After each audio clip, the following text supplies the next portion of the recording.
성 루카 복음사가 축일에 보내드리는 오늘의 강론, 담당의 천주교대전교구 내동성당 오순욱 신부입니다. 오늘 복음은 루카복음 10장 1절에서 9절까지의 말씀입니다. 그때 주님께서는 다른 제자 72명을 지명하시어 몸소 가시려는 모든 고을과 고장으로 당신에 앞서 둘씩 보내시며 그들에게 말씀하셨다. 수확할 것은 많은데 일꾼은 적다. 그러니 수확할 밭의 주인님에게 일꾼들을 보내주십사고 청하여라. 가거라, 나는 이제 양들을 이리떼 가운데로 보내는 것처럼 너희를 보낸다. 돈주머니도 여행 보따리도 신발도 지니지 말고 길에서 아무에게도 인사하지 마라. 어떤 집에 들어가거든 먼저 이 집의 평화를 빕니다 하고 말하여라. 그 집에 평화를 받을 사람이 있으면 너희의 평화가 그 사람 위에 머무르고 그렇지 않으면 너희에게 되돌아올 것이다. 같은 집에 머무르면서 주는 것을 먹고 마셔라. 이 일꾼이 품삯을 받는 것은 당연하다. 이 집 저 집으로 옮겨 다니지 마라. 어떤 고을에 들어가든지 너희를 받아들이면 차려주는 음식을 먹어라. 그곳 병자들을 고쳐주며 하느님의 나라가 여러분에게 가까이 왔습니다 하고 말하여라. 대전 가톨릭 평화방송 애청자 여러분 안녕하십니까? 오늘은 루카복음 4가 축일입니다. 오늘 복음은 예수님께서 72 제자를 파견하실 때 하신 말씀입니다.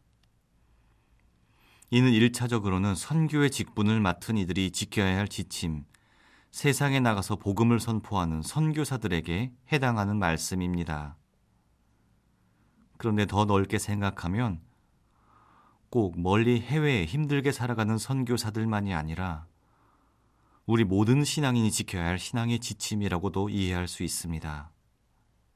예수님께서는 수확할 것은 많은데 일꾼은 적다고 하십니다. 여기에서 일꾼이란 하느님의 자녀로서 하느님의 일을 하는 사람들이죠. 이 말씀은 곧 복음을 전해 주어야 할 사람은 많은데 복음을 전하는 일을 하는 사람들은 적다는 뜻이며 더 나아가 되찾아와야 할 자녀들의 수는 아직 많지만 돌아오는 자녀들의 수는 적다는 의미이기도 합니다. 요즘에 날이 갈수록 신부님, 수녀님이 되려는 성소자들이 줄어들고 심지어 천주교에 입교하려는 예비자 수도 점점 줄어들고 있습니다.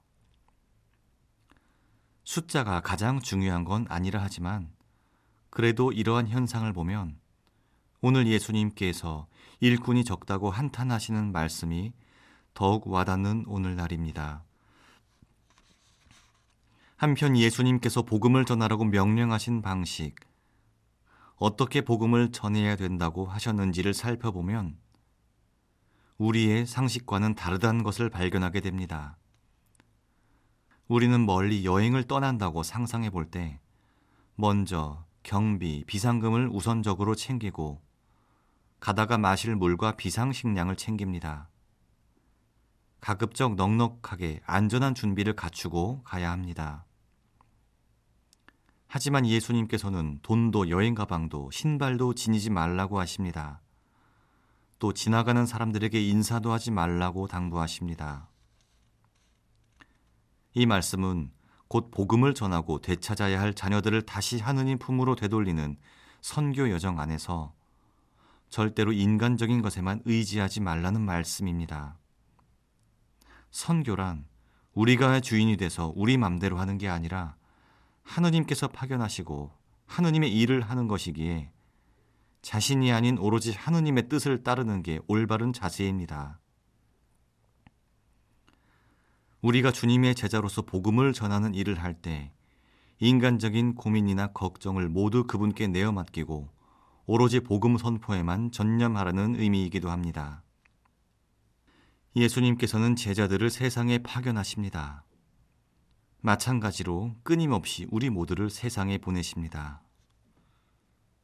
그런데 예수님은 제자들을 세상에 보내시며 마냥 환희와 기대 속에 차 있으신 게 아니라 마치 우리를 이리때 가운데 보내는 심정을 지니셨습니다. 즉 우리를 세상에 파견하시며 걱정과 근심으로 차 계십니다. 어쩌면 지금 세상에서 주님의 자녀로 살아가고 있는 우리들을 늘 내려다보시는 마음이기도 합니다.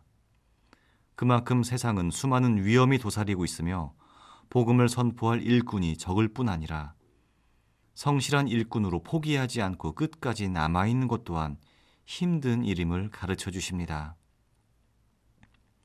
예수님이 제자들을 걱정하신 것과 같이 복음 선포란 본래 힘들고 고통과 외로움이 반드시 동반합니다. 그러나 그것이 무조건 끝없는 고통애로에 빠져들면 결코 아닙니다. 무엇보다 우리를 잡아 이끄는 유혹들을 끊어버리고 하느님만 의지하고 나아가는 그것이 바로 우리의 가장 큰 숙제입니다. 신학교에서는 한 학기가 끝날 때마다 기숙사 방을 바꿉니다.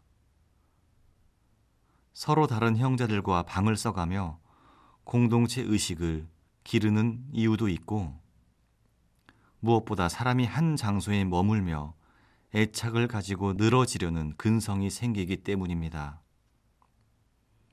우리는 끊임없이 이동하고 또한 버리는 삶 안에서 소유하고 싶은 욕망과 머물러 안주하고 싶은 욕심을 끊어버리게 되며 복음 선포자로서 성실함과 자신을 비우는 덕목도 함께 배우게 됩니다. 우리는 본능적으로 머물려고만 하고 또 끊임없이 간직하려는 게 많지만 그것을 조금씩 놓을 때 비로소 주님의 일꾼답게 살아갈 수 있게 됩니다. 세상 것에 얽매이지 말고 오로지 사람들에게 평화를 빌어주고 하느님 나라를 전하는 것만을 마음의 첫째 자리에 두고 살아간다면 우리는 주님을 전하는 참된 제자로서 살아갈 수 있을 것입니다. 오늘의 강론, 지금까지 담당의 천주교 대전교구 내동성당 오순욱 신부였습니다. 내일도 오순욱 신부의 강론이 계속됩니다.